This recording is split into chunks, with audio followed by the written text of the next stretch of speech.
Do cats use acupuncture to hunt? Probably not something you'd ever thought would get asked, but here we are. To answer that question, let's start by going over acupuncture and making sure we're all on the same page. Acupuncture is a medicinal practice that dates back at least 2,000 years. Acupuncture most commonly uses thin needles to relieve pain and open up places of the body where energetic blockages have gathered. By inserting the needles into various pressure points along the 12 prime or principal meridians, the points can be relieved or released. These are accompanied by smaller meridians that flow all over the body. Their function is likely as energy circuits throughout the body. Perhaps they are the same as the nervous system. Certainly their roles go hand in hand. Muscle control, pain reception, circulation. If anything, the nervous system is either far more like acupuncture's meridians, flowing and being assigned or correlating to body parts and organs, or there are a lot of missing anatomical factors not being explored. However, one way or another, our understanding of the human body and all of its functions and purposes is still largely a mystery. Practitioners of acupuncture will swear by it, and many others will label it as pseudoscience and call it fake. Acupuncturists will be the first to admit that there are many factors contributing as to possible reasons why a session might not have worked for an individual. Possibly helio-electromagnetic disturbances, variations in the positions of the meridians in that individual, source of the problem is wrong or misinterpreted. There are many factors to consider. Acupuncture is merely one treatment type in a vast and intricate medicinal branch. Discounting acupuncture without studying or considering all of the other variables in the medicine is rather ignorant. Before we move on to the main question, one more thing needs to be clarified. Humans didn't invent acupuncture. It was a practice that was discovered.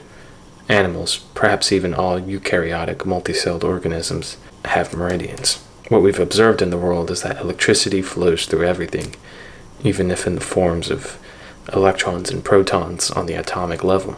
Electricity is tied to movement in animals. This is why tasers are so effective at paralyzing humans, or why EKGs work. Disturb or manipulate the flow of electricity, and the results are going to be effective. Kind of like if you unplug a wire or cord or stab a needle into the motherboard, suddenly the device is going to shut down a glitch. It's the same for animals. And there is a possibility that cats use this to hunt. This question probably would not have been asked if two naturalists weren't observing the method that thieves stole livestock in India with. Raza Tessin and J.S. Nathawat noted that the thieves would put pressure on the ear after pulling the animal to the ground. This would cause an instant state of paralysis, thus allowing the theft to be done easily. The train of thought from these two naturalists that cats use this same technique when hunting is their sharp fangs are always aimed for the neck. They then tested multiple other livestock and rodents to see if they each had the paralyzing pressure points, and they all did. Observing footage of large cats hunting, we can note how their prey fall limp once the cat is able to get its paw and claws around the ear part of the neck. Oddly enough, these animals struggling to survive just seem to give up as soon as they are pinned. There are no arms or legs lashing out as you would expect. We know that these animals are not killed instantly.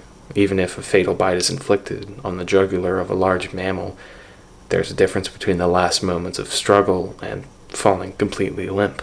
It seems there is an ideal spot to bite, and if that spot is not hit, then the animal is able to struggle and possibly still get away. You can note the difference in behavior when the cat needs to suffocate the prey versus when it is able to paralyze the prey. Now compare that with another large hunter, like crocodile. The neck is also an ideal spot, yet its prey is able to struggle longer than it can against the average attack. This likely from the crocodile's lack of knowledge of meridians and pressure points, though it doesn't seem to need it. Even in this video of wolves hunting a hare, the hare seems to struggle longer against a pack of wolves than some larger animals do with a single cat half its size. Fatigue is a factor that should not be overlooked, of course. If an animal is running away all day from a predator, if it's caught, then perhaps it no longer has the energy to move. However, this is a factor we can't judge without the proper footage and studies. But what we can determine is the likelihood that these animals hunted by cats would at least try to lash out at some point, even if they had to catch their breath first. I believe the observation that the prey of cats are almost always paralyzed gives a lot of credibility to their use of acupuncture. Cats have been associated with the supernatural and paranormal for as long as humans have been around them. In ancient China and Japan, they were believed to scare away ghosts and bring good luck. In ancient Egypt, they were regarded very highly, as they believed cats were magical and brought good luck. They even mummified their deceased cats. In many parts of the ancient world, cats played important roles in various mythological tales and everyday beliefs, as well as providing a means to reduce rodents. It was only with the Catholic Church, who demonized cats and associated them with evil, that the superstitions of black cats bringing bad luck and death came about. Before Christianity, cats played major roles in society, but as they did with many old and long-standing beliefs of almost all of the occupants around the world, they demonized them and gave them the reputation many people associate with cats today. But let's go back to the idea that cats are magic and bring good luck. As is the case with magic, it's almost always equatable to some sort of electromagnetic inclination or sensitivity. Not to suggest that that's the only possible factor at play, but consider the ability cats have to predict and feel earthquakes, or their danger sense. In times of war, cats often will leave the area before any sort of bombing or invasion happens. Other times, they try to warn their owners if something bad is about to happen. Like the case of one cat who distracted its owner long enough to make him miss his usual train to work. The cat acted out and demanded his attention. Later that day, he discovered the train he usually goes on crashed and killed many of its passengers. Also consider the well-documented cases of a phenomena called psi-trailing. Owners who lose their cats for years find them one day at their doorstep, even extending as far as owners who have moved hundreds of miles from their original home with that cat, and still it shows up. An ability seen in birds who can find their way home from great and long migrations, which is known to stem from electromagnetic feelings. It seems cats may possess a similar trait, as any sort of scent or olfactory trail would be impossible at those distances for cats. Cats can also predict their own death, often running away from their home to die alone so as not to have their owner see them die, or else in an attempt to escape death. Their abilities are uncanny and have been noted by humans for thousands of years. One of the most interesting observations was a test performed to see if cats can see X-rays.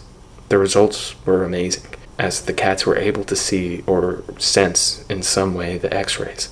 Furthermore, cats have been documented as reacting to the emotions of a friend cat or mourning its death when the two are not even in the same building. One suggestion was a radio-like ability wherein cats could either communicate or sense to some degree other cats. I think worth exploring is the tendency for cats to chase red lasers or to chew on phone cords, both habits classified as being instinctual or compulsive tendencies they have no control over.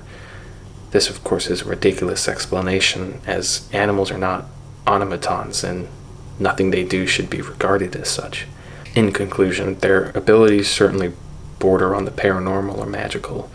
However, as we seek to learn more about the world we cannot see and sense, our discoveries only lead to more questions. The possibility that cats use acupuncture to hunt prey is plausible given their apparent electrosensitivity, perhaps even so much as seeing the flows of electricity of their prey through the meridians.